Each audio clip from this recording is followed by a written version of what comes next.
Dear students, अभी हम लोग फिर इलेक्ट्रोकेमिस्ट्री का जो इलेक्ट्रोलाइटिक सेल आपको पढ़ा रहे थे, इलेक्ट्रोलाइटिक सेल को अभी कंटिन्यू करेंगे हम लोग, उसके एग्जाम्पल सबको पढ़ेंगे। ठीक है, तो पिछले क्लास में, पिछले वीडियो में आपको बताए थे, एक सीरीज पूरा लिखे थे हम 25 के रिएक्शन का, 25 आयन का, ठीक है, 25 आयन्स का। उस सीरीज को उम्मीद करते हैं आप लोग याद कर लिए होंगे और उसी पर बेस्ड हमारा आगे का सारा एग्जाम्पल सब आपको समझ में आएगा। ठीक है, काफी इंपॉर्टेंट सीरीज था। तो इलेक्ट्रोलाइसिस से रिलेटेड हम लोग कुछ और एग्जाम्पल यहाँ पर समझते हैं। ठीक है, इलेक्ट्रोलाइसिस से रिलेटेड हम लोग कुछ एग्जाम्पल यहाँ पर और। तो कल जो सीरीज बताया गया था उस सीरीज को याद करना जरूरी है।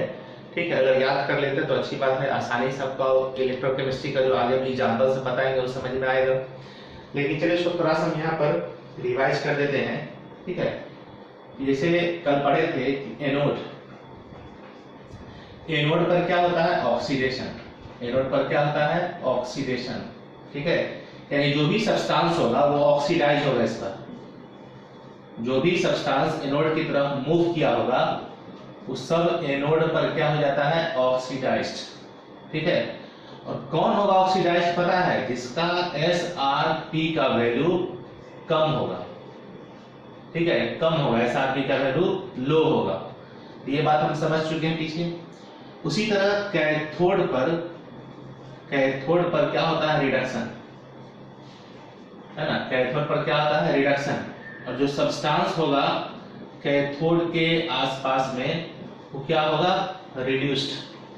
ठीक है, और रिड्यूस्ड कौन होगा? जिसके SrP का वैल्यू हाई होगा। ठीक है, जिसके SrP का वैल्यू हाई होगा। और ये बात समझ में? चलिए, तो यहां हम एक उदाहरण से समझते हैं इसको। और ठीक है, कि अब हम लिखते हैं यहां पर electrolysis of aqueous sodium sulphate solution. Aqueous sodium sulphate solution, aqueous sodium sulphate solution का इलेक्ट्रोलाइसिस हम लोग समझते हैं, उसके एग्जांपल को समझते हैं। ठीक है, अब जरा सोच के बताइए क्या होगा। तो सबसे पहली बात Na2SO4 जो है एक्वस सॉल्यूशन है इसका, तो टूटेगा आपका 2Na प्लस SO4 2 माइनस में। पॉजिटिव आयन जो है किधर मूव करेगा? नेगेटिव पोल की ओर, यानी कैथोड की तरफ मूव करेगा। और ये जो नेगेटिव आयन है वो किधर मूव करेगा? एनोड की तरफ। इस चीज को हम अच्छी तरह जानते हैं। और इसमें चूंकि एक्वस है, वाटर भी है, तो इसके साथ साथ वाटर जो होगा वो भी कैथोड की तरफ मूव करेगा और वाटर का मॉलिक्यूल जो है वो भी एनोड की तरफ मूव करेगा। क्योंकि पूरे सॉल्यूशन में H2O उपस्थित है, तो H2O तो कैथोड के पास भी रहेगा, H2O एनोड के पास भी रहेगा, H2O का मॉलिक्यूल सब। ठीक है, तो आइए समझते हैं कि ये पॉजिटिव आयन जो कैथोड की तरफ गया है और H2O, नेगेटिव आयन जो सल्फेट आयन है और H2O एनोड की तरफ गया है, ये दोनों में से एनोड पर कौन डिपॉजिट होगा? ये दोनों में से कैथोड पर कौन डिपॉजिट होगा? काफी आसान है। ऐसे करके हम बांट लिए। बाईं तरफ हम लोग क्या लिखते हैं? एनोड। ठीक है, ऊपर लिख ही चुके हैं। एनोड पर क्या होता है? ऑक्सीडेशन। ठीक है, और इस पर कौन सा ऑक्सीडाइज होगा? जिसका SrP का वैल्यू कम होता है ना। देखेंगे दोनों में से SrP का वैल्यू किसका कम है। उसी तरह दाहिनी तरफ आइए, तो आप जानते हैं किधर होता है? कैथोड। ठीक है, और इस पर होता है रिडक्शन। ये वाली बात ही आप जानते हैं। और रिडक्शन किसका होता है? जिसका SrP का वैल्यू ज्यादा होता है ना। Very simple. तो चलिए, एनोड पर क्या आया है बताइए? एनोड पर है सल्फेट आयन और H2O। ठीक है, एनोड पर क्या था? ऑक्सीडेशन। अब ऑक्सीडेशन वाले केस में आइए, अब बताइए उस टेबल में जो कल बताया था हम आपको, टेबल है ना, उसमें सल्फेट और वाटर किस जगह पर है? सल्फेट का पोजीशन बताइए, वाटर का पोजीशन बताइए। देखिए, तो सीरीज में नंबरिंग करके लिखे थे, इस नंबरिंग को देखिए तो वहां पर कितना है? देखिए उस नंबरिंग को देखिए,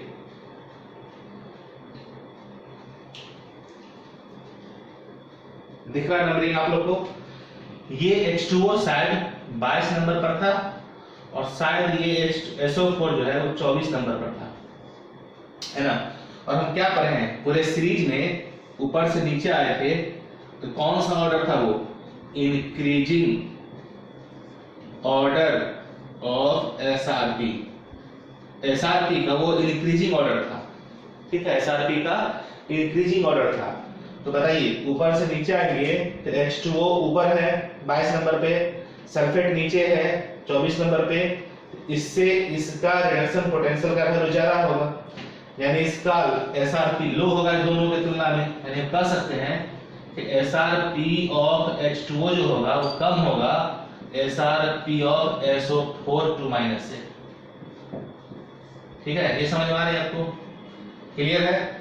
यहाँ क्या बता है, जिसका एसआरपी कम होगा है ना, उसका ऑक्सीडेशन होगा। तो एसआरपी किसका कम दिख रहा है आपको? वाटर का। ठीक है, तो ऑक्सीडेशन के केस में याद करिए कि H2O किस में कन्वर्ट होता है? तो हो जाता है यहाँ पर 2H2O लिखते हैं हम लोग रिएक्शन में, और ऑक्सीडेशन में आपको पता है कि O2 गैस जो है एनोड पर लिबरेट होगा। ठीक है, और क्या लॉस ऑफ इलेक्ट्रॉन होता है?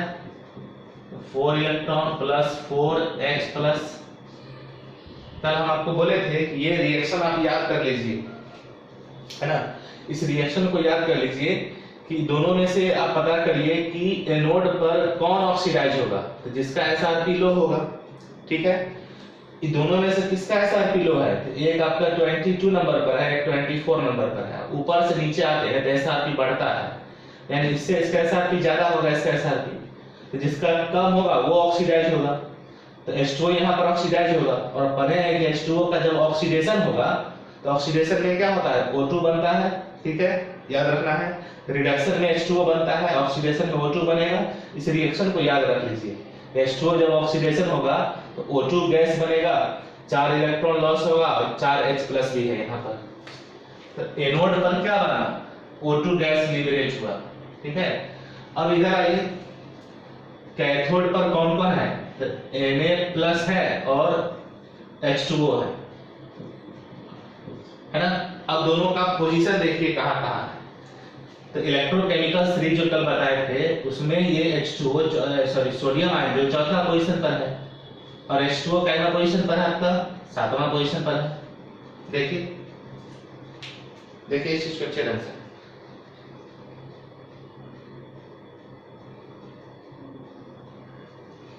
दिख रहा है आप लोगों को। अब बताइए इसमें हम क्या पढ़ेंगे?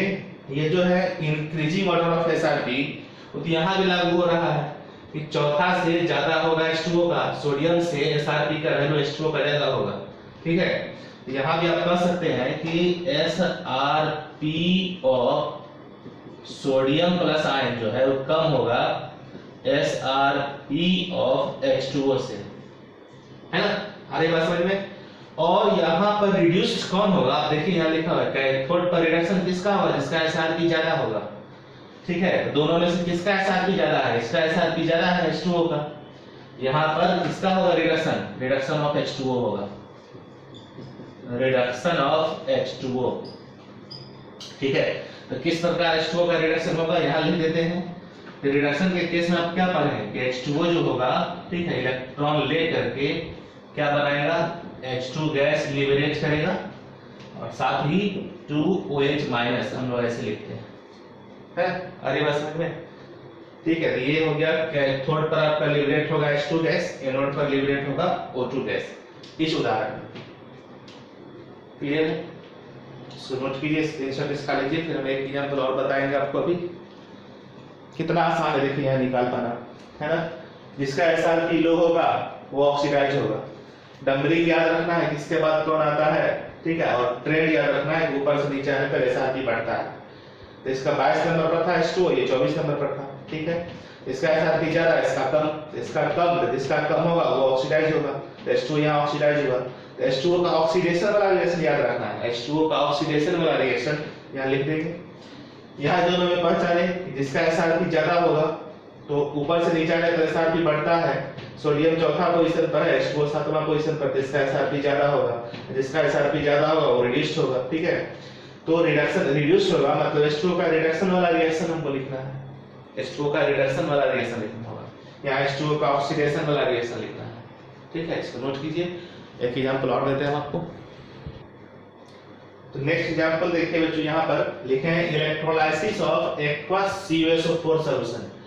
जैसे पीछे Na2SO4 सॉल्यूशन था, उसी तरह कॉपर सल्फेट का सॉल्यूशन लिए हैं और आगे एक चीज लिख दी है, इलेक्ट्रोड जो हम इस्तेमाल करेंगे, जो सॉल्यूशन में हम रॉड डीप करते हैं, डालते हैं, वो प्लेटिनम का है। प्लेटिनम इलेक्ट्रोड कैसा होता है?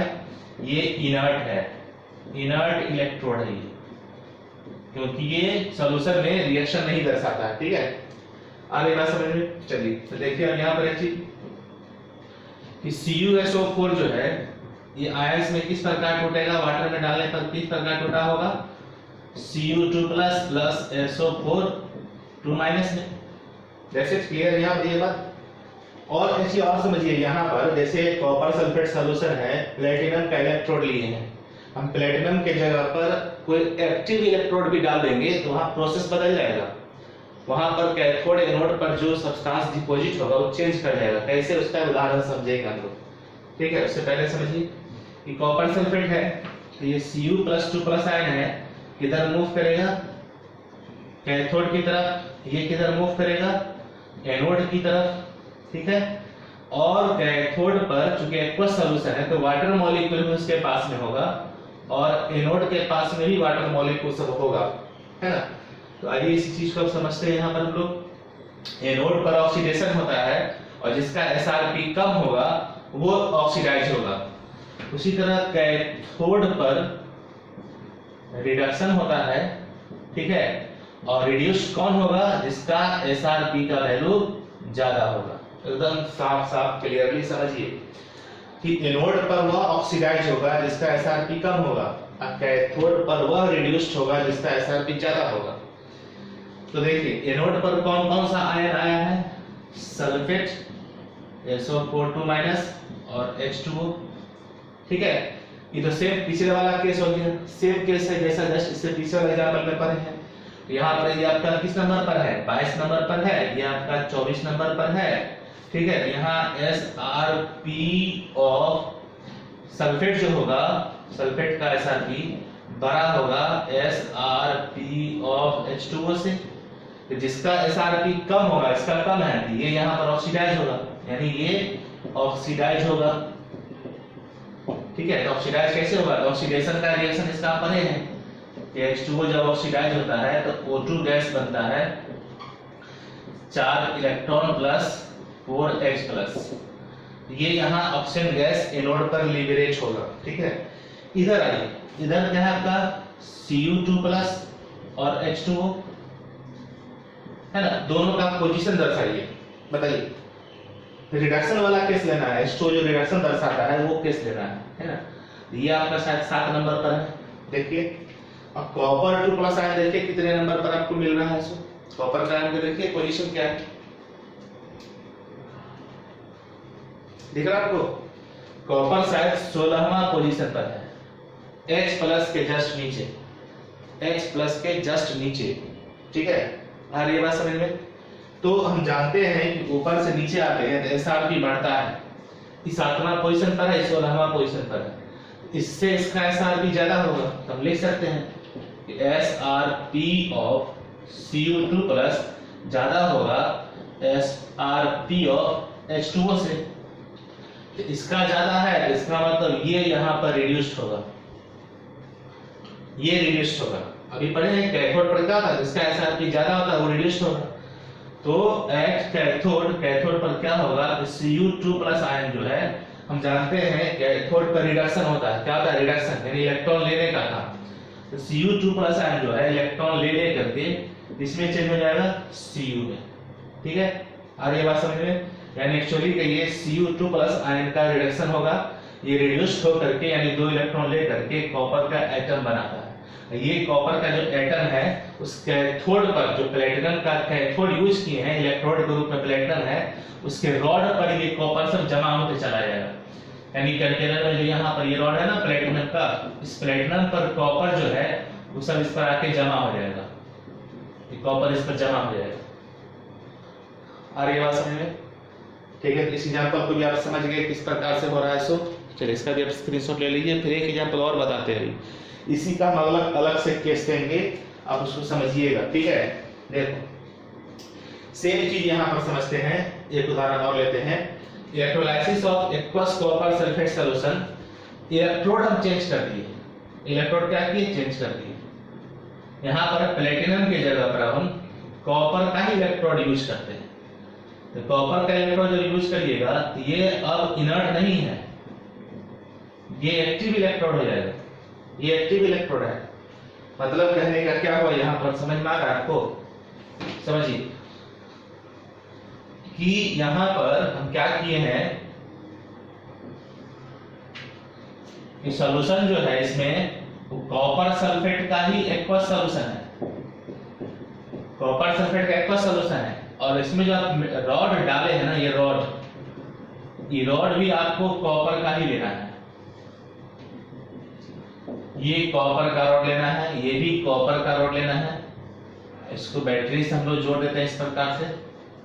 ये डीसी है आपका, ये इलेक्ट्रॉन एनोड से कैथोड की तरफ मूव करता है। क्योंकि यहाँ कॉपर इसको बैटरी के पॉजिटिव पोल से ये नेगेटिव पोलर पीछे पड़ चुके हैं, तो बाईं तरफ यहाँ पर एनोड हो गया, ये कैथोड हो गया। ठीक है, इस स्थिति में क्या है यहाँ पर समझ में आ रहा है आपको कि कॉपर सल्फेट का सॉल्यूशन है, कॉपर का ही रॉड लिए हैं। पीछे वाले उदाहरण में क्या था, कॉपर सल्फेट का सॉल्यूशन था, प्लेटिनम का रॉड था। तो प्लेटिनम इनएक्टिव होता है, इनर्ट होता है, तो वहां रिएक्शन प्लेटिनम नहीं शो करेगा। लेकिन इस केस में देखते हैं कि कॉपर सल्फेट का सॉल्यूशन डालते हैं और कॉपर का जगह रॉड डालते हैं तो क्या होता है। ठीक है, तो देखिए यहाँ पर कॉपर सल्फेट सॉल्यूशन डाला गया है, ये हो गया। एनोड पर क्या होगा वो समझो आप, है ना, सल्फेट आयन भी होगा, H2O भी होगा। ठीक है, और यहां पर कॉपर का रॉड लिया गया है तो Cu भी होगा, Cu भी होगा। और ये बात समझ में? अब इस तीनों में देखिए, ठीक है, कॉपर का जो पोजीशन है तो 16th पोजीशन है। कॉपर का पोजीशन कौन सा है? 16th पोजीशन है। ठीक है, अब आइए यहाँ पर आपको भी समझ में आ जाएगा तुरंत अभी कि एनोड पर हो क्या रहा है। पीछे वाले प्रोसेस में क्या था, प्लेटिनम का रॉड था। ठीक है, अभी यहाँ पर क्या है, कॉपर का रॉड है। तो कॉपर जो है, कॉपर का रॉड इस सॉल्यूशन में कॉपर का रॉड डाला गया है, तो कॉपर का ही ऑक्सीडेशन स्टार्ट हो जाएगा। अभी देखिए तुरंत समझ में आ जाएगा। तो एनोड पर क्या क्या है, सल्फेट आयन गया, H2O मॉलिक्यूल के पास में है, और कॉपर का जो रॉड कॉपर सल्फेट सॉल्यूशन में डूबा हुआ है, इस कॉपर भी यहाँ पर एक सब्सटेंस है। अब कॉपर के बारे में समझेंगे तो इलेक्ट्रोकेमिकल सीरीज में देखिए आप कि तीनों का पोजीशन हम नीचे लिख दिए हैं। सल्फेट 24वां पोजीशन पर है, H2O 22वां पोजीशन पर है ऑक्सीडेशन वाले केस में। H2O 7वां पोजीशन पर भी है, लेकिन 7वां पोजीशन पर रहेगा तो रिडक्शन में लेंगे ऐसा। ऑक्सीडेशन के केस में H2O का 22वां पोजीशन कंसीडर करना है, और कॉपर आ गया हमारा 16वां पोजीशन पर सीरीज में। देखिए अब यहाँ क्या लिखा हुआ है कि इंक्रीजिंग ऑर्डर ऑफ एसआरपी, मतलब 16वां पोजीशन वाला ऊपर है, 22वां उससे नीचे है, सल्फेट उससे भी नीचे है। तो इसका एसआरपी कम, उससे ज्यादा एसआरपी इसका, उससे ज्यादा एसआरपी इसका। यानी हम लिख सकते हैं कि एसआरपी ऑफ सल्फेट जो है वो ज्यादा है एसआरपी ऑफ H2O से, और ये ज्यादा है एसआरपी ऑफ कॉपर से। यहाँ तो कॉपर का जो एसआरपी है, एसआरपी इस तीनों में कम होगा, इस तीनों में कम है। तो क्या लिखें, जिसका एसआरपी कम होगा उसी का ऑक्सीडेशन स्टार्ट हो जाएगा। तो एक्चुअली यहाँ पर क्या होगा पता चला कि कॉपर जो है उसी का ऑक्सीडेशन स्टार्ट हो जाता है। यानी ऑक्सीडेशन मतलब क्या, loss of electron, loss of electrons. Copper क्या करेगा, 2 इलेक्ट्रॉन लॉस करके, है ना, Cu2+ में चेंज हो जाता है। ठीक है, और ये बात समझ में, कॉपर क्या करता है, 2 इलेक्ट्रॉन लॉस करके Cu2+ में चेंज हो जाता है। तो अब पता चला कि अगर यहाँ पर हम कॉपर सल्फेट सॉल्यूशन डालते हैं और प्लेटिनम का अगर रॉड डालते हैं, प्लेटिनम का रॉड, तो यहाँ अलग प्रोसेस हुआ था, तब H2O वहां पर आपका ऑक्सीडाइज हुआ था। लेकिन जब कॉपर सल्फेट सॉल्यूशन में कॉपर का ही रॉड डालेंगे तो सॉल्यूशन में जो सल्फेट आयन है और H2O है, इसका ऑक्सीडेशन ना होकर के कॉपर का ऑक्सीडेशन स्टार्ट हो जाता है। तो कॉपर का ऑक्सीडेशन स्टार्ट हो जाता है तो होगा क्या, वो समझिए यहाँ पर कि धीरे धीरे कॉपर का जो रॉड है ये झड़ते जाएगा, टूटते जाएगा, टूटेगा, धीरे धीरे टूटेगा। और तब तक टूटेगा, है ना, जब तक इस रॉड का जितना भाग इस सॉल्यूशन में डूबा हुआ है पूरा का पूरा रॉड जितना भाग सॉल्यूशन में डूबा हुआ है ना, वो पूरा का पूरा इधर चला जाएगा। यानी ये जो है Cu2 प्लस में चेंज होगा और ये फिर Cu2 प्लस जो है वो कैथोड की तरफ मूव कर जाएगा। यानी वो क्या रहा है यहाँ पर समझ में आ रहा है आपको? कॉपर का रॉड लिए हैं, कॉपर का ऑक्सीडेशन स्टार्ट हो जाएगा, तो कॉपर जो है Cu2 प्लस में चेंज हो जाएगा इलेक्ट्रॉन लॉस करके। तो इसके द्वारा लॉस किया गया इलेक्ट्रॉन इस वायर के थ्रू इधर से इधर आता है। आप इलेक्ट्रॉन के मूवमेंट को देख रहे हैं कि रॉड पहले कॉपर है, एटॉमिक फॉर्म में वो रॉड, और इलेक्ट्रॉन लॉस करके आयन बना रहा है। वो आयन जो है सॉल्यूशन में चला जाएगा और ये इलेक्ट्रॉन जो है वो इलेक्ट्रॉन इधर से इधर आएगा वायर के थ्रू। समझिए क्लियरली क्या हो रहा है सर, ठीक है ना? तो वायर के थ्रू इलेक्ट्रॉन इधर से इधर आ जाएगा और कॉपर जो है एटॉमिक फॉर्म में रॉड में वो आयन में बन करके सॉल्यूशन में चला जाएगा। तो आप सोचिए कि जो रॉड डूबा हुआ होगा उसका क्या हो रहा होगा? डिसइंटीग्रेट हो रहा होगा, क्षय हो रहा होगा, टूट रहा होगा। तो धीरे धीरे इसका शेप डिफॉर्म करेगा और ये टूट टूट करके आयन बन करके चला जाएगा सॉल्यूशन में। अब हम जानते हैं कि पॉजिटिव आयन जो है किधर मूव करता है? नेगेटिव पोल की तरफ। नेगेटिव पोल की तरफ ये जो कॉपर का रॉड था धीरे धीरे टूटेगा, इसका कॉपर सॉल्यूशन में जाएगा और फिर सॉल्यूशन से ये किधर चला जाएगा? कैथोड की तरफ। ठीक है, तो सारा का सारा ये कॉपर है ना, इधर आकर के इस पर जमा हो जाएगा। सारा का सारा कॉपर जो है इस पर आकर के जमा हो जाएगा। ये कॉपर है और यहाँ जो कॉपर है वो क्या हुआ है? टूट गया है ना? तो इस प्रोसेस का इस्तेमाल हम लोग रिफाइनिंग ऑफ कॉपर में भी करते हैं, है ना? मेटलर्जी आप 12th में पढ़ते हैं। मेटलर्जी एक चैप्टर का नाम है, मेटलर्जी। ठीक है, 12th का ये छठा चैप्टर है, 6th चैप्टर है ये। इसमें हम लोग पढ़ते हैं मेटलर्जी। मेटलर्जी में क्या पढ़ते हैं? एक्सट्रैक्शन, कंसंट्रेशन, है ना? उसमें पढ़ते हैं आप रोस्टिंग, कैल्सिनेशन और एक्सट्रैक्शन का और भी कई सारा मेथड पढ़ते हैं। एक्सट्रैक्शन के बाद हम लोग लास्ट में मेटल को प्यूरिफाइड करते हैं, रिफाइन करते हैं। ठीक है, तो ये जो इलेक्ट्रोलाइटिक मेथड है जो भी हम पढ़ रहे हैं, इलेक्ट्रोलाइटिक मेथड, इलेक्ट्रोलाइटिक प्रोसेस, ये कहीं एक तरह से मेटल रिफाइनिंग का भी प्रोसेस है। ये मेटल रिफाइनिंग का भी प्रोसेस है।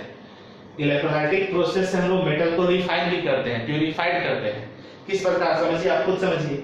मान लो कि ये जो रॉड है यहाँ पर, ये कॉपर का हमने प्योर रॉड डाला है, प्योर, इसका प्योर है, और ये मान लेते हैं आपका इम्प्योर रॉड है। ये कॉपर का इम्प्योर रॉड है। ठीक है, ये एनोड हो गया आपका और ये कॉपर का इम्प्योर रॉड है। इम्प्योर रॉड मान लेते हैं 95% प्यूरिटी है इसमें, 95% कॉपर है। ठीक है, इसका मतलब कि इस रॉड में 5% इम्प्यूरिटी भी होगा। मान लेते हैं ये जो रॉड लिया गया है 95% इसमें कॉपर है, 5% इम्प्यूरिटी है, कुछ भी आप ले सकते हैं। तो वो क्या है, आप खुद समझो कि ये जो कॉपर जो यहाँ पर था, इम्प्योर रॉड था, ये क्या हुआ इसका? ये कॉपर टूट करके कॉपर आयन बनाया और ये कॉपर इलेक्ट्रॉन फिर यहाँ से गेन करके, इलेक्ट्रॉन फिर गेन करके, है ना, इलेक्ट्रॉन गेन करके इस पर आके जमा होते जाएगा और इसका जितना इम्प्यूरिटी जो है वो नीचे आके बैठ जाएगा। सारा इम्प्यूरिटी जो है सॉल्यूशन में नीचे आके बैठ जाएगा। ठीक है, ये क्या है? इम्प्यूरिटी। ये है इम्प्यूरिटी, यानी इस रॉड में, ठीक है, इस रॉड में जो इम्प्यूरिटी था, जो कॉपर का एटम था वो ऑक्सीडाइज होकर कॉपर आयन बनाया और कॉपर आयन जैसे ही बना तुरंत वो कैथोड की तरफ मूव किया, क्योंकि पॉजिटिव आयन है, नेगेटिव पोल की तरफ जाएगा और ये कॉपर आयन जो है इलेक्ट्रॉन ले करके इस पर न्यूट्रलाइज होकर जमा होते चला जाएगा कॉपर। अभी समझेंगे यहाँ क्या हो रहा है, देखिए इसको मिटाएंगे। ठीक है ना, तो यहाँ पर क्या हो समझिए। ठीक है, तो कॉपर का चूंकि SR लो है तो कॉपर का ऑक्सीडेशन हुआ। अब समझिए यहाँ पर क्या हो रहा है सर, ये मेटल जो रॉड था इसका क्या हुआ? इसका प्योर कॉपर इधर आके जमा हो रहा है, ये प्योर होते जा रहा है क्योंकि इसका सारा इम्प्यूरिटी इधर जमा हो रहा है। तो जो भी इम्प्यूरिटी था वो नीचे बैठ गया और जो इसमें प्योर कॉपर था इधर आके जमा हो गया। और ये प्रोसेस हम तब तक चलाएंगे जब तक कि सारा का सारा रॉड जो है पूरा गल नहीं जाता है, टूट नहीं जाता है, तो सारा इम्प्यूरिटी नीचे बैठ जाएगा और इम्प्योर कॉपर से जो कॉपर था वो निकल करके यहाँ आके जमा हो जाएगा। 3 पर। इस प्रकार से क्या होगा, ये प्योर पहले से था ही और इस पर आके और प्योर जब गया तो पूरा कंप्लीट प्योर कॉपर हो गया। ठीक है, समझ में आ रहा है? तो अब समझिए कि दाहिनी तरफ क्या हुआ, यहाँ समझो कैथोड पर रिडक्शन होता है और किसका रिडक्शन होगा, जिसका एसआरपी ज्यादा होगा। तो कॉपर आयन और वाटर, ये तो ऑलरेडी कॉपर का ही है, ठीक है। तो कॉपर आयन और वाटर में से क्या होगा, है ना, इधर से कॉपर गया इधर जाएगा, तो यहाँ पर कॉपर 16 पोजीशन पर है, H2O 7 पोजीशन पर है। तो दोनों में से जिसका एसआरपी ज्यादा होगा, यानी कैथोड पर जो प्रोसेस हुआ ना वो एज यूजुअल पहले की तरह ही रहेगा। कैथोड पर होने वाला प्रोसेस में कोई परिवर्तन नहीं होगा, है ना। यानी समझिए फिर से इस चीज को, अगर हम electrolysis of copper sulphate solution लेते हैं, इलेक्ट्रोड लेते हैं और प्लेटिनम का, ठीक है, प्लेटिनम इलेक्ट्रोड अगर लेते हैं तो यहाँ ये नहीं होगा, तब तो वाटर का होगा ऑक्सीडेशन और O2 गैस कैथोड एनोड पर बनेगा, O2 गैस एनोड पर बनेगा, तब इसकी कोई बात ही नहीं होगी, तब तो ये यहाँ पर आपका ऑक्सीडाइज हो जाएगा, ठीक है। और यहाँ पर जो था अभी तक लिखा हुआ है ही, लेकिन अगर हम कॉपर सल्फेट सॉल्यूशन ले और इलेक्ट्रोड भी अगर कॉपर का ले ले, कॉपर का ही अगर इलेक्ट्रोड यूज करें तो क्या होगा इस स्थिति में कि कैथोड पर जो प्रोसेस हम पहले देखे थे प्लेटिनम इलेक्ट्रोड यूज करने के केस में अभी भी वही रहेगा, कोई चेंजिंग नहीं होगा, कोई परिवर्तन यहाँ नहीं होगा। लेकिन एनोड पर हमको परिवर्तन साफ साफ दिख रहा है। यहाँ पर अब एनोड पर 3 प्रकार का हो गया, जिसका एसआरपी कम रहेगा वो ऑक्सीडाइज होगा, यानी अब वाटर के जगह पर कॉपर का ही ऑक्सीडेशन स्टार्ट हो जाएगा, ठीक है। तो यही फर्क है कि जब हम कोई यहाँ पर इनर्ट इलेक्ट्रोड यूज करेंगे तो एनोड पर अलग प्रोसेस होगा, ठीक है। लेकिन अगर एक्टिव इलेक्ट्रोड यूज करेंगे, एक्टिव इलेक्ट्रोड जैसे कॉपर का यूज किए हैं, तो कैथोड पर वही प्रक्रिया होगा जो प्लेटिनम यूज करने पर हम हो रहा था, लेकिन एनोड पर होने वाला प्रक्रिया जो है चेंज हो जाएगा, वहां पर वाटर के जगह पर कॉपर ऑक्सीडेशन दर्शाने लगेगा, ठीक है। इतनी बातों को आप लोग है ना ध्यान से सुनिए, समझिए, काफी इंपॉर्टेंट टॉपिक आपका चल रहा है ना, और इसको समझ लीजिएगा तो पूरा इलेक्ट्रोकेमिस्ट्री आसान हो जाएगा, ठीक है। तो ये क्लियर है, इसको बार बार आप रिपीट करके सुनिए, समझिए, जैसे भी हो समझना है हर हाल कोशिश करें। चलिए इसका स्क्रीनशॉट आप ले लीजिए जल्दी से, फिर आगे बढ़ते हैं। तो ये बच्चों हम लोग अब एक उदाहरण और पढ़ते हैं यहाँ पर भी, ठीक है। एग्जाम्पल समझिए कि यहाँ पर क्या करेंगे, अभी चेंज करेंगे हम NaCl सॉल्यूशन के टाइप को, ध्यान से भी समझना है, ठीक है। इसको तब तक हम दिखाते हैं बच्चों, समझिए। यहाँ पर देखिए, electrolysis of concentrated solution of sodium chloride, electrode हम प्लेटिनम ही इस्तेमाल करेंगे जो कि इनर्ट इलेक्ट्रोड है, ठीक है। तो थोड़ा पीछे चलते हैं कि पीछे वाले में हम लोग कॉपर सल्फेट का सॉल्यूशन लिए थे और कॉपर सल्फेट का रॉड लिए थे। तो आप देख रहे हैं यहाँ पर कि इम्प्योर रॉड जो है, इससे क्या हो रहा है, इम्प्योरिटी नीचे बैठ जाता है और प्योर कॉपर इधर चला जाता है। इस प्रकार इस प्रोसेस का इस्तेमाल हम लोग मेटलर्जी चैप्टर में करते हैं, मेटलर्जी एक्सट्रैक्शन में रिफाइनिंग में इस्तेमाल किया जाता है। कॉपर के साथ साथ और भी कई सारे मेटल है जिसको रिफाइनिंग करने में इलेक्ट्रोलाइटिक मेथड का इस्तेमाल होता है, ठीक है। अब देखो यहाँ पर इम्प्योर मेटल का जो रॉड है वो प्योर होते जा रहा है, इसका इम्प्योरिटी नीचे बैठते जा रहा है, ठीक है। आइए इस एग्जांपल में समझते हैं, electrolysis of concentrated solution of NaCl। ये थोड़ा एक्सेप्शनल केस है, एक्सेप्शनल केस है इसलिए इसको हम पढ़ा रहे हैं, ठीक है। एक्सेप्शनल केस है।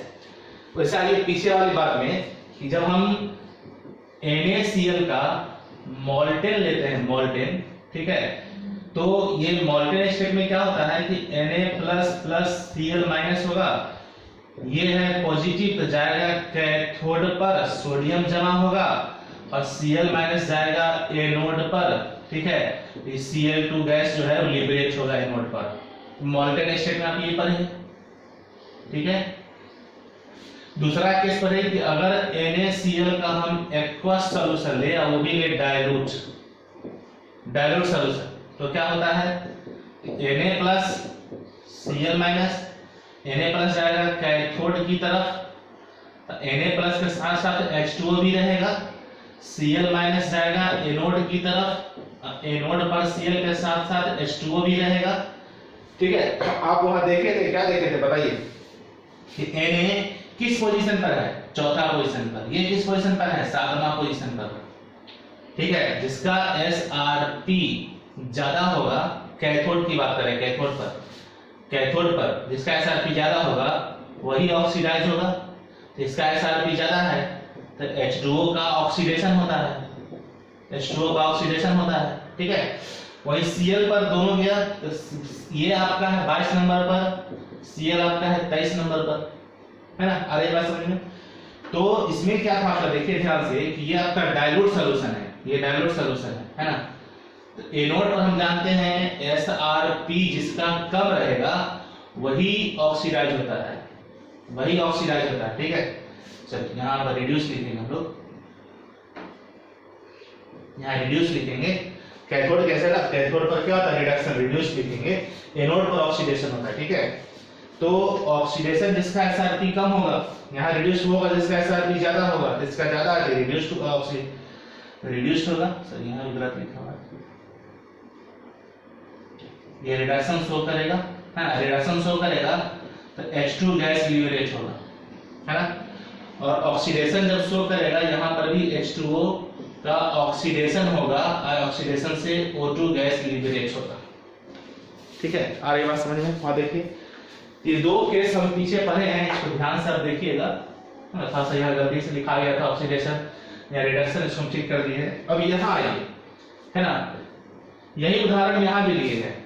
एक केस यहाँ मॉल्टेन है, एक यहाँ एक्वस है लेकिन डाइल्यूट है, और एक केस यहाँ पर आपका NaCl सॉल्यूशन तो है लेकिन कंसंट्रेटेड सॉल्यूशन दिए हैं। यहाँ पर जो सीरीज पढ़े थे उसी के अकॉर्डिंग यहाँ पर आपका ऑक्सीडेशन रिडक्शन होगा, लेकिन इसमें थोड़ा सा आएगा परिवर्तन, इसलिए एक्सेप्शनल लिखनी है। देखिए होता क्या है वो समझिए। ठीक है, एनोड पर क्या होगा वो समझो, NaCl है तो NaCl जो है कंसंट्रेटेड सॉल्यूशन, कोई भी सॉल्यूशन हो वाटर में किसमें टूटा होगा, Na++ Cl माइनस में। तो पॉजिटिव आयन किधर जाएगा, कैथोड की तरफ, सीधी सी बात है। नेगेटिव आयन किधर गया होगा, एनोड की तरफ, है ना। तो एनोड पर क्या है आपका Cl माइनस आयन भी होगा और H2O भी होगा। ठीक है, अरे बात समझ में? इधर क्या होगा, Na+ भी होगा और H2O भी होगा, है ना। तो इधर जो है कोई चेंजिंग नहीं होगा, जैसा हम यहाँ पढ़े हैं अभी कैथोड पर, पढ़े ना कैथोड पर, वही सेम चीज यहाँ होगा। ठीक है, तो कैथोड पर किसी प्रकार का कोई चेंजिंग नहीं हो रहा है। तो क्या होगा, ये कैमा पोजीशन पर है, चौथा पोजीशन पर, ये कैमा पोजीशन पर है, सातवां पोजीशन पर। इसका SRP हाई होगा तो SRP ऑफ H2O जो है वो ज्यादा है SRP ऑफ Na+ से। यहाँ पर H2O का क्या होगा, रिडक्शन, H2O का क्या हो जाएगा, रिडक्शन। रिडक्शन होगा तो क्या बनेगा बताओ, तो H2O से हम जानते हैं जब रिडक्शन होता है, H2O जब रिड्यूस करता है तो क्या बनता है बताओ, H2 गैस लिबरेट होता है और बताओ 2OH माइनस, कैसे, इलेक्ट्रॉन लेकर के, H2O 2 इलेक्ट्रॉन लेकर के ये बनाता है, ये हो जाता है रिएक्शन। क्लियर है? तो H2 गैस जो है ये लिबरेट हुआ आपको कैथोड पर, उसमें कोई चेंजिंग नहीं। यहाँ भी H2 गैस रिड्यूस हुआ था, H2O रिड्यूस होकर H2 बनाया था, कोई परिवर्तन नहीं है। लेकिन इधर होगा परिवर्तन, है ना। परिवर्तन क्या हो समझो, यहाँ पोजीशन में फर्क है, यहाँ चौथा पोजीशन यहाँ सातवां पोजीशन है। इस दोनों का जरा पोजीशन आप देखिए तो जस्ट अगल बगल में है। इसका अगर पोजीशन 22 है, इसका पोजीशन 23 है,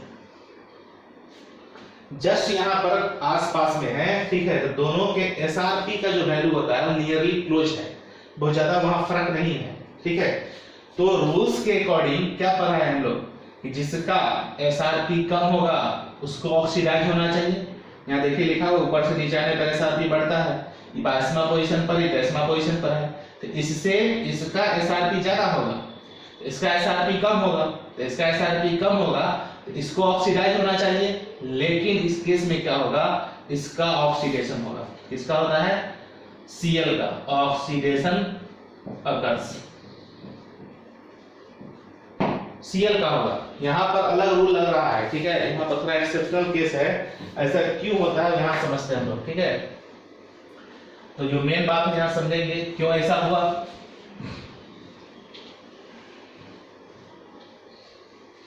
ठीक है, होना किसका चाहिए था, इसको होना चाहिए था ऑक्सीडाइज, इसको ऑक्सीडाइज होना चाहिए था, क्योंकि एसआरपी इसका कम है, इसका एसआरपी ज्यादा है। लेकिन कंसंट्रेटेड NaCl सॉल्यूशन के केस में क्या होगा कि H2O के जगह पर Cl होगा, वही डाइल्यूट रहता तब इसका होता ऑक्सीडेशन। कंसंट्रेटेड केस में Cl का ऑक्सीडेशन होता है, ठीक है। क्यों ऐसा है, तो इसका रीजन क्या है समझो, बहुत कॉमन चीज है, आसानी से आप समझ सकते हैं। एक तो पहला रीजन है कि सॉल्यूशन जो है आपका कंसंट्रेटेड है। सॉल्यूशन क्या है, कंसंट्रेटेड। तो सॉल्यूशन कंसंट्रेटेड है तो Cl का जो कंसंट्रेशन होगा वो हाई होगा, पहला कारण है। कंसंट्रेटेड सॉल्यूशन में H2O की तुलना में Cl आपका ज्यादा है। यहाँ देखिए इसमें क्या है, यहाँ जस्ट दोनों में गैप है, ये चौथा पोजीशन पर है, सातवां पोजीशन पर है, जबकि जस्ट ये कॉन्सिक्यूटिव है, बगल में है, तो इसका एसआरपी का वैल्यू में ज्यादा डिफरेंस नहीं होता है। दूसरा कारण यही है कि SRP of Cl minus nearly equal to होता है एसआरपी ऑफ, ठीक है, H2O के, क्योंकि दोनों जस्ट अगल बगल में ही है, 22 पोजीशन पर 23 पोजीशन पर है, ज्यादा गैप यहाँ नहीं है। इसमें तो गैप था, चौथा सातवां पोजीशन पर था, यहाँ पर गैप नहीं है, तो नियरली दोनों का जो वैल्यू होता है एसआरपी का लगभग बराबर होता है, ठीक है। तो ये भी एक फैक्टर है कि Cl का तो कंसंट्रेशन ज्यादा है, ऊपर से Cl का एसआरपी लगभग H2O के बराबर ही है। और ये बात समझ में कि नहीं समझ में आ रही, कोई दिक्कत इस तरह में, समझिए इस चीज को ध्यान से यहाँ पर, ठीक है ना। और तीसरा बात यहाँ पर ये है कि अगर H2O का ऑक्सीडेशन होता है तो O2 बनेगा, और Cl का अगर ऑक्सीडेशन होता है, अगर ये इलेक्ट्रॉन लूज करता है तो क्लोरीन गैस बनेगा। तो तीसरा यही कारण है कि प्रोडक्शन ऑफ O2 इज, ठीक है, नॉट इजी, या नॉट इजी लिख सकते हैं, नॉट इजी, है ना, with respect to production of Cl2। ये तीन वजह है कि कंसंट्रेटेड सॉल्यूशन जब NaCl का लेंगे तो कैथोड पर कोई परिवर्तन नहीं होगा, जैसा हम यहाँ पढ़े हैं वैसा ही सेम होगा। जो डाइल्यूट सॉल्यूशन के केस में केस था वही हम यहाँ कंसंट्रेटेड में भी होगा, कैथोड पर नो चेंजिंग, कैथोड पर नो चेंजिंग। लेकिन एनोड पर, जो यहाँ एनोड पर हुआ है ना H2O का ऑक्सीडेशन, यहाँ आपका क्लोरीन का ऑक्सीडेशन होगा, इसका ऑक्सीडेशन होगा। क्यों, तो कारण देखिए यहाँ लिखा हुआ है, एक तो सॉल्यूशन कंसंट्रेटेड है, यानी Cl का कंसंट्रेशन काफी हाई होगा एनोड के बगल में। जो सॉल्यूशन हम लोग बनाते हैं इस तरह से, यहाँ जो ये रॉड है इसके आसपास Cl बहुत ज्यादा होगा, Cl का कंसंट्रेशन काफी हो जाएगा, यहाँ Cl काफी ज्यादा हो जाएगा, Cl का कंसंट्रेशन पूरा इसको घेरे रहेगा, ठीक है।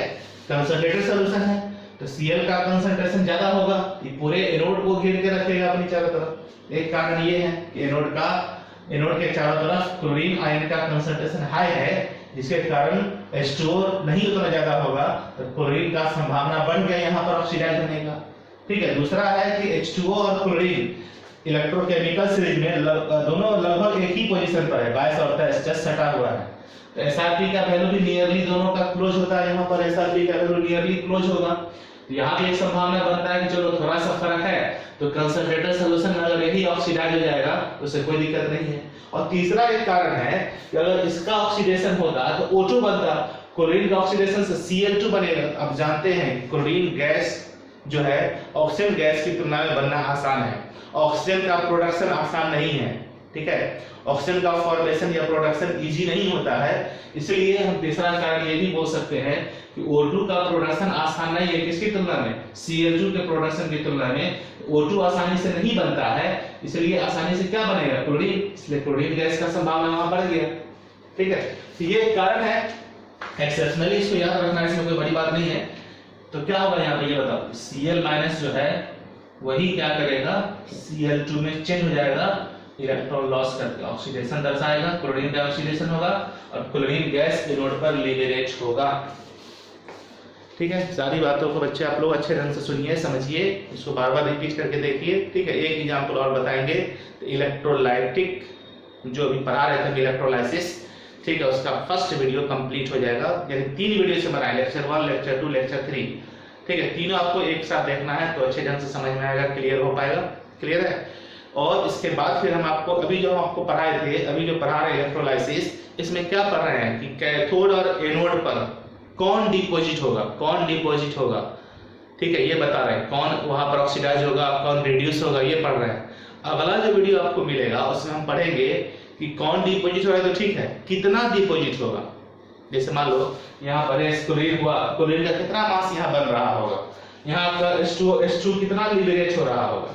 तो अभी हम पढ़ रहे हैं कि कौन प्रोड्यूस हो रहा है कैथोड एनोड पर, अगले वीडियो में पढ़ेंगे कि कितना प्रोड्यूस होगा वो चीज, जो भी यहाँ ऑक्सीडेशन रिडक्शन हो रहा है कितना मात्रा में, उसका वॉल्यूम क्या होगा। अगर गैस है तो वॉल्यूम निकाल सकते हैं, ठीक है, दूसरा सब्सटेंस है तो उसका मास आप निकाल सकते हैं। तो मास हो या मोल हो या वॉल्यूम हो, कितना प्रोड्यूस होगा, ये हम नेक्स्ट वीडियो में सीखेंगे। ठीक है, उसी में हम लोग पढ़ेंगे फैराडे लॉ, इलेक्ट्रोलाइसिस का जो हम लोग पढ़ेंगे कितना मात्रा में प्रोड्यूस होगा, उसमें 2 लॉ पढ़ना है, Faraday first law, Faraday second law. उसी लॉ से समझ जाते हैं हम लोग कि किस इलेक्ट्रोड पर कौन सा सब्सटेंस कितना जमा होगा। ठीक है, तो नेक्स्ट वीडियो में ऐसा होगा। फिलहाल आप इसका स्क्रीनशॉट लीजिए और एक उदाहरण हम लोग और समझेंगे अभी। बच्चों एक उदाहरण हम लोग अभी और पढ़ेंगे। ठीक है, तो H2SO4 का इलेक्ट्रोलाइसिस किस प्रकार से होगा, H2SO4 का, इसमें 3 केस पढ़ेंगे जो ये भी यहाँ पर मेंशन कर रहे हैं। देखिए, electrolysis of aqueous solution of aqueous solution का इलेक्ट्रोलाइसिस कराना है यूजिंग प्लेटिनम इलेक्ट्रोड, यानी रॉड जो डाला गया है प्लेटिनम का इनर्ट है और H2SO4 सॉल्यूशन डालेंगे एक्वस सॉल्यूशन। ठीक है, तो H2SO4 का एक्वस सॉल्यूशन आयंस में किस प्रकार टूटेगा, 2H+ plus SO4 2 minus, H+ positive ion है तो नेगेटिव पोल कैथोड की तरफ मूव करेगा और जो नेगेटिव आयन है सल्फेट का वो एनोड की तरफ मूव करेगा। क्योंकि एक्वस सॉल्यूशन है तो कैथोड पर H+ के साथ साथ वाटर मॉलिक्यूल भी उपस्थित रहेगा और एनोड पर सल्फेट के साथ साथ H2O उपस्थित रहेगा। ठीक है, एनोड पर क्या होता है, बाईं तरफ हम एनोड लिखते हैं, यहाँ बीच में बांट दिए हैं, बाईं तरफ हो गया, दाहिनी तरफ हो गया। तो एनोड पर क्या होता है, ऑक्सीडेशन, हम जानते हैं SRP जिसका कम होगा, ठीक है, वही ऑक्सीडाइज होगा। तो आप समझिए SO4 और H2O में ये 24वां पोजीशन पर आता है, ये 22वां पोजीशन पर है। ठीक है, हम जानते हैं कि ऊपर से नीचे आते हैं तो SRP बढ़ता है, सीरीज में पीछे पढ़ाए हैं, इसकी तुलना में इसका SRP ज्यादा होगा तो लिखे भी SRP ऑफ सल्फेट ज्यादा होगा SRP ऑफ H2O से, इसका H2O का SRP कम है तो ये यहाँ पर क्या होगा, ऑक्सीडाइज। तो ऑक्सीडेशन ऑफ H2O अकर्स, इसका ऑक्सीडेशन होगा, तो इसका ऑक्सीडेशन लिख दिए। H2O जब ऑक्सीडेशन दर्शाता है तो एनोड पर कौन सा गैस मुक्त होता है, O2। ठीक है, अब देखिए बैलेंस इक्वेशन है, इस तरह लिखना है, इक्वेशन याद कर लीजिए, 2H2O O2 2 है। अब यहाँ देखो H कितना है 4, यहाँ लिखे 4H+, तो यहाँ इधर कोई चार्ज नहीं है तो प्लस माइनस बराबर होना चाहिए, तो 4H+ है तो 4 इलेक्ट्रॉन का लॉस हुआ। इस रिएक्शन को हम इक्वेशन 1 मान लेते हैं। ठीक है, और सल्फेट जो है जिसका SRP यहाँ पर ज्यादा है ये तो ऑक्सीडाइज नहीं होगा, लेकिन फिर भी यहाँ पर हम अगर किसी केस में इसका ऑक्सीडेशन होता तो इसका हम लिख दिए ऑक्सीडेशन किस प्रकार से होता, तो सल्फेट का ऑक्सीडेशन इस प्रकार से होता। अगर किसी केस में ऐसा आता है कि मान लो ये 22 है, इससे कम जैसे मान लो 24 है, इससे ज्यादा किसका है, फ्लोरीन F की तुलना में अगर इसको लेते हम तो इसका ऑक्सीडेशन होता, तो उसका ऑक्सीडेशन किस प्रकार से होता है यहाँ लिखे हैं। क्रॉस करने का मतलब है अभी जो ये नहीं होगा। ठीक है, अब आइए कैथोड पर क्या हुआ, H+ है और H2O है, H+ रिडक्शन वाले केस में देखिए, ठीक है, एक मिनट, H+ जो है 15th पोजीशन पर है, सही है, और H2O जो है वो आपका 7वां पोजीशन पर है, रिडक्शन वाले केस में 7th पोजीशन पर है। अब सीरीज देखिए निकाल करके H+ आपको 15वां पोजीशन पर मिलेगा, जिसका SRP जो है वो 0 होता है। ठीक है, और इसका SRP रिडक्शन के केस में इससे ऊपर जितना था सब नेगेटिव है, इसके नीचे वाला सब पॉजिटिव था। देखिए इलेक्ट्रोकेमिकल से है ना, SRP जो H+ का ज्यादा होगा इससे, तो जिसका SRP ज्यादा होगा, SRP जिसका ज्यादा होगा वही रिड्यूस्ड होगा। कैथोड पर रिडक्शन होता है, तो H प्लस जो है इसका SRP ज्यादा है तो इसका रिडक्शन होगा। तो H प्लस क्या करेगा, इलेक्ट्रॉन गेन करेगा कैथोड के पोल से और इलेक्ट्रॉन गेन करके H2 गैस बनाएगा, जो कि हमारा कैथोड पर लिबरेट होगा H2 गैस। ठीक है, अब समझिए यहाँ एक नोट हमने लिखा है, ये काफी इंपॉर्टेंट है कि इसमें तीनों केस समझेंगे। देखो, अगर H2SO4 का हम डाइल्यूट सॉल्यूशन लेते हैं और डाइल्यूट सॉल्यूशन समझिए ध्यान से, ठीक है, कि अगर हम H2SO4 का डाइल्यूट सॉल्यूशन लेंगे तो रिएक्शन जो 1 यहाँ लिखा हुआ है ये होगा, डाइल्यूट सॉल्यूशन के केस में ये होगा, डाइल्यूट सॉल्यूशन के केस में ये होगा। ठीक है, आ रही बात समझ में? लेकिन एट हायर कंसंट्रेशन, यानी डाइल्यूट सॉल्यूशन है तो ये प्रोसेस होगा। अगर कंसंट्रेटेड सॉल्यूशन है, यानी अगर सॉल्यूशन कंसंट्रेटेड हो, H2SO4 ज्यादा मात्रा में उपस्थित हो, तब ये नहीं, तब ये होगा, तब इक्वेशन 2 होगा। देखो यहाँ लिखा हुआ है, बट एट हायर कंसंट्रेशन पर है ना, रिएक्शन 2 इज प्रिपेयर्ड, यानी रिएक्शन 2 इसको माने हैं। तो लो कंसंट्रेशन रहेगा, डाइल्यूट सॉल्यूशन रहेगा, तो H2O का ऑक्सीडेशन होता है, लेकिन हायर कंसंट्रेशन पर सल्फेट का ऑक्सीडेशन स्टार्ट हो जाता है। वही सेम कारण है कि 22-24 से ज्यादा यहाँ फर्क नहीं है, बहुत कम डिफरेंस है, एक कारण ऐसा मान सकते हैं। ये याद रखना है, सब एक्सेप्शनल केस सब है कि डाइल्यूट सॉल्यूशन रहेगा तो वाटर का ऑक्सीडेशन होकर O2 बनेगा, वहीं अगर ये रहेगा SO4, ठीक है, सॉरी, कंसंट्रेटेड सॉल्यूशन रहेगा तो इसका ऑक्सीडेशन हो जाएगा, इस प्रकार से याद रखना इसको। और तीसरी बात यहाँ देखो क्या लिखा हुआ है, when 50% aqueous solution of H2SO4, 50% exact. Dilute solution के केस में क्या हो रहा है, H2SO4 बहुत कम है, कंसंट्रेटेड सॉल्यूशन में क्या है कि H2SO4 बहुत ज्यादा हो गया। ठीक है, तो अगर डाइल्यूट सॉल्यूशन है तो वाटर का ऑक्सीडेशन होगा, कंसंट्रेटेड सॉल्यूशन है तो सल्फेट आयन का ऑक्सीडेशन होगा। लेकिन अगर 50% सॉल्यूशन है, 50% H2SO4, 50% वाटर, तो ऐसी स्थिति में क्या होगा, दोनों होगा, इसका भी एनोड पर ऑक्सीडेशन होगा, इसका भी ऑक्सीडेशन होगा। ये स्पेशली अलग से याद रखना है इस उदाहरण को। यहाँ वही बात लिखा हुआ है कि when 50% aqueous solution of H2SO4 is used, 50% अगर एक्वस सॉल्यूशन है तो both reaction 1 and 2 occurs simultaneously at anode, दोनों प्रोसेस एक साथ ही एनोड पर ऑक्सीडेशन दर्शाना शुरू करेगा, वाटर का भी ऑक्सीडेशन स्टार्ट, इसका भी ऑक्सीडेशन स्टार्ट। बट व्हेन कब होगा, जब 50% H2SO4 सॉल्यूशन होगा। कंसंट्रेटेड सॉल्यूशन रहेगा तो इसका ऑक्सीडेशन होगा, डाइल्यूट सॉल्यूशन रहेगा तो इसका ऑक्सीडेशन होगा एनोड पर। That's it. यहाँ पर आपका सारा एग्जांपल जो है इलेक्ट्रोलाइसिस से रिलेटेड जितना टाइप का हो सकता था, एक्सेप्शनली एवरीथिंग हम आपको बता दिए हैं। इसके अलावा और भी एग्जांपल सब संभव है, कोई भी उदाहरण ले सकते हैं। उदाहरण का तो कोई अनलिमिटेड मतलब लिमिटेशन है नहीं, बहुत सारा संभावना है, लेकिन इतना अगर आप जान लीजिए जो हम आपको पढ़ाए पिछले 2-3 वीडियो में, सफिशियंट है, सफिशियंट से भी सफिशियंट है। इससे आपको ज़्यादा नहीं जानना है, नहीं समझना है। NCERT में इतना डिस्कस नहीं करता है, हम आपको बहुत ही डीपली इस चीज़ को पढ़ाए हैं, काफ़ी इंपॉर्टेंट तरीके से, नीट हो, एडवांस हो, सबको इलेक्ट्रोलाइसिस में इतना से बहुत कुछ क्लियर हो जाएगा। सबसे इंपॉर्टेंट है जो सीरीज आपको लिखाया गया उस सीरीज को याद रखना है, ताकि आसानी से आप समझ पाइएगा कि एनोड और कैथोड पर कौन रिड्यूस होगा, कौन ऑक्सीडाइज होगा।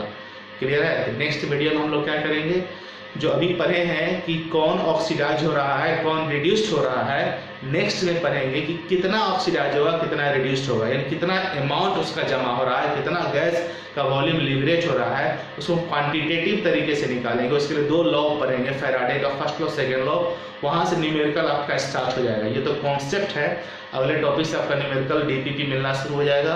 काफी इंपॉर्टेंट टॉपिक नेक्स्ट वीडियो में आपको मिलेगा। ठीक है, तो जो भी बच्चे हैं कंटिन्यू अच्छे ढंग से पढ़े। अगर आपके कंसर्निंग में कोई 11th वाले बच्चे आसपास में हैं, उनको भी मैं बार बार हर वीडियो में इस चीज़ को आपको बताता हूँ कि 11th का भी वीडियो हम लोग बना रहे हैं। जो आपके रिलेटिव, कंसर्निंग, फैमिली मेम्बर कोई भी अगर है तो उसको भी कहिए, देखेंगे, समझेंगे, है ना। काफ़ी इंपॉर्टेंट चीज़ हम आपको पढ़ा रहे हैं। ठीक है, 11th का वीडियो हम अलग से बनाते हैं, और आप लोग को अगर 11th का वीडियो की आवश्यकता है तो आप हमें बताइएगा। हम मोल कॉन्सेप्ट का शुरुआती चैप्टर सब पढ़ा रहे हैं, मोल पढ़ा रहे हैं, परसेंटेज कंपोजिशन, मोलरिटी, नॉर्मलिटी, जितना भी चीज़ है, स्टोइकियोमेट्री, लिमिटिंग रिएजेंट सब पढ़ाएंगे।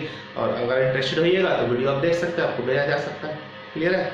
चलिए ओके बच्चों, तब तक आप इस वीडियो को देखिए, नेक्स्ट वीडियो का वेट करिए। चलिए, हैव ए नाइस डे।